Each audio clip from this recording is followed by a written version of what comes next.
आप सब बच्चों को एक सूचना बताया जा रहा है और आज 23 मार्च है ना। तो भारत सरकार का तुगलकी फरमान जारी हुआ है कि आप सब बच्चों का विद्यालय फिर बंद किया जा रहा है क्योंकि कोरोना बढ़ रहा है। शांत रहिए कि आपका विद्यालय आज से 31 मार्च तक विद्यालय बंद रहेगा, ठीक है। और आप सब लोगों को बताना चाहेंगे कि यही काम पिछले साल भी हुआ था कि एक हफ्ते के लिए लॉकडाउन किया जाएगा जब आपका एनुअल एग्जाम चल रहा था, और तब से लेके पूरा साल जो था वो विद्यालय बंद हो गया, जिससे आपकी पढ़ाई बहुत ज्यादा नुकसान हुआ। और इस साल जब विद्यालय खुला, आपने किताब कॉपी अपना सारा व्यवस्था कर लिया, तब हमारे तुगलकी फरमान जो हमारे सरकार हैं वो अब आदेश कर दिए कि अब फिर जो है कि ये विद्यालय फिर बंद होगा। माननीय योगी आदित्यनाथ महाराज जी, मैं आपसे पूछना चाहता हूं कि आप बच्चों के भविष्य के साथ और जो प्राइवेट अध्यापक विद्यालय में पढ़ा के अपनी रोजी रोटी कमा खा रहे हैं, उनके पेट पे लात क्यों मार रहे हैं? इन बच्चों के भविष्य के साथ खिलवाड़ क्यों कर रहे हैं? ठीक है, कोरोना अगर बढ़ रहा है, विद्यालय बंद था, पूरे साल में किसी एक अध्यापक ने, किसी एक प्रबंधक ने कभी भी विद्यालय खोलने के लिए कोई धरना प्रदर्शन नहीं किया और हम लोगों ने पूरा सपोर्ट किया। लेकिन बीच में अगर कोरोना फैल रहा है तो मैं आपसे पूछना चाहूंगा कि जब गोरखपुर महोत्सव आप करा रहे थे तब कोरोना फैल नहीं रहा था। जब आप आके यहाँ पे इलाहाबाद के प्रयागराज में कुंभ का मेला लगवा रहे थे तब कोरोना नहीं फैल रहा था, जहां पे करोड़ों लोग स्नान करने गए। और अभी हरिद्वार में महाकुंभ का आयोजन आप करवा रहे हैं तब कोरोना नहीं फैल रहा है। बिहार में चुनाव हो रहा है तब कोरोना नहीं फैल रहा है। और विद्यालय जो बच्चों का सबसे देश की रीढ़ की हड्डी होते हैं, जिनकी बुनियादी शिक्षा, प्रारंभिक शिक्षा आप बिल्कुल बर्बाद कर दिए हैं पिछले 2 साल से, और अब जाके फिर लॉकडाउन आप लगा रहे हैं। तो आपसे पूछना चाहेंगे कि बच्चों के भविष्य के साथ आप मैच क्यों खेल रहे हैं? ये जितने भी बच्चे हैं, अगर 1 मार्च आप 1 अप्रैल बोले हैं, 1 अप्रैल तक अगर विद्यालय नहीं खुला तो इन सारे बच्चों को लेके मैं रोड पे बैठ जाऊंगा। ये मैं आपको खुला चैलेंज कर रहा हूं, क्योंकि बात सिर्फ मेरे तक का नहीं है, इन सारे बच्चों का भविष्य है।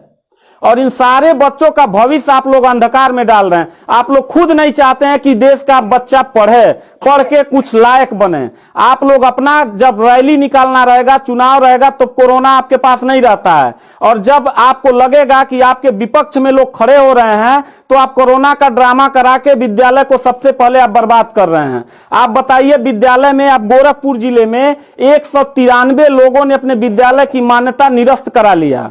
जानते हैं क्यों? महंत योगी आदित्यनाथ जी, क्योंकि वो लीज पे चलाते थे और उनका भाड़ा हुआ करता था 40,000 45,000 रुपया मंथली हुआ करता था। वो भाड़ा न चुकाने के वजह से, चूंकि मालिक को भाड़ा चाहिए, उन लोगों ने अपनी मान्यता निरस्त करा दिया। और सरकारी जो स्कूल है उनकी हालत तो पहले से मतलब खस्ता हो चुकी है। तो ऐसे कंडीशन में गार्जियन करे तो क्या करे, और हम अध्यापक करे तो क्या करें? ये जितने भी 16-17 स्टाफ हैं, इन सब लोगों की रोजी रोटी चलती है इन बच्चों के और इस विद्यालय के संस्था से। आप लोग हमारे पेट पे प्रहार कर रहे हैं, हम लोगों के व्यवसाय से प्रहार कर रहे हैं।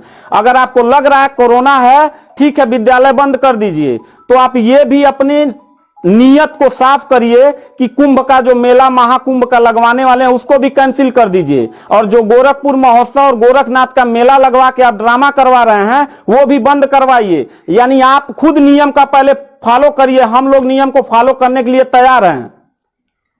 अगर लास्ट में जाते जाते यही कहेंगे, इन बच्चों को चेहरों को देखिए, इनके माता पिता ने सारे बच्चों का, किनका मोबाइल बज रहा है, साइलेंट कर लीजिएगा सर। इन सब बच्चों के माता पिता ने, बच्चों कितने लोगों ने आप किताब कॉपी अपना सारा कंप्लीट कर लिए हो? पता है, एक एक बच्चों की किताब कॉपी 2-2 हजार रुपए की आती है। आप फिर लॉकडाउन लगा दिए, इनकी पूरी पढ़ाई बर्बाद हो गई।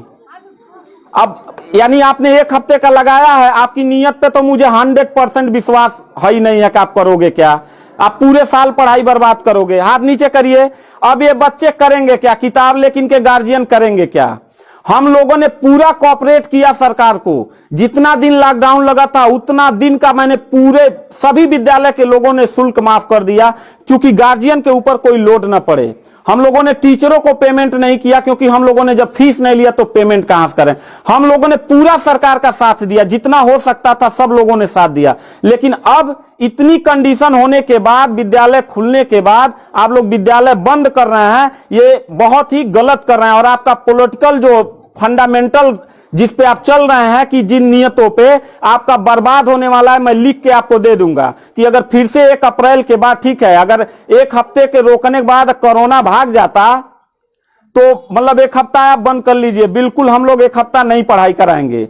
लेकिन अगर फिर साल भर का ड्रामा आपने किया तो निश्चित तौर पे याद रखिएगा कि तानाशाही उतना ही अच्छा लगता है जितना तानाशाह के अंत होने का समय ज्यादा दूर हो, और आपका समय बिल्कुल नजदीक आ गया है। तो मैं उम्मीद करता हूं कि आप ये काम बिल्कुल मत करिएगा। 1 अप्रैल के बाद अगर विद्यालय फिर से आप बढ़ाएंगे तो इन सब चेहरों को देख लीजिए, और इनके गार्जियन को लेके, अपने पूरे स्टाफ को लेके, जिले से लेके मैं प्रदेश लेवल तक धरने पे बैठूंगा। इस बात को याद रखिएगा, क्योंकि सवाल यहां सिर्फ मेरे रोजगार का नहीं है, मेरे जितने सहपाठी और जितने मेरे कर्मचारी लोग हैं और इन बच्चों के पढ़ाई का, भविष्य का सवाल है।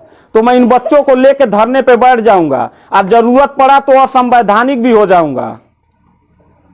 इसी के साथ मैं सरकार से रिक्वेस्ट करूंगा कि अगर 1 हफ्ता में बंद करने से कोरोना भाग जाता है तो हम सब लोग आपके साथ हैं। अगर नहीं भागता है तो 1 अप्रैल से छोड़ दीजिए। हम लोगों को कोरोना होगा, मरेंगे, क्या करेंगे वो हम लोगों की रिस्पांसिबिलिटी है। आपको इतना चिंता करने की जरूरत नहीं है, क्योंकि कोरोना में लॉकडाउन लगाने के बाद खाना हम ही लोग पहुंचाएंगे, लोगों के आने जाने की व्यवस्था हम ही लोग करेंगे, उनके दवा दारू की व्यवस्था हम ही लोग करेंगे। आप सिर्फ ड्रामा करेंगे, सिर्फ थरिया पिटवाएंगे और मोमबत्ती जलवाएंगे, इससे ज्यादा तो आपकी कुछ औकात है ही नहीं है।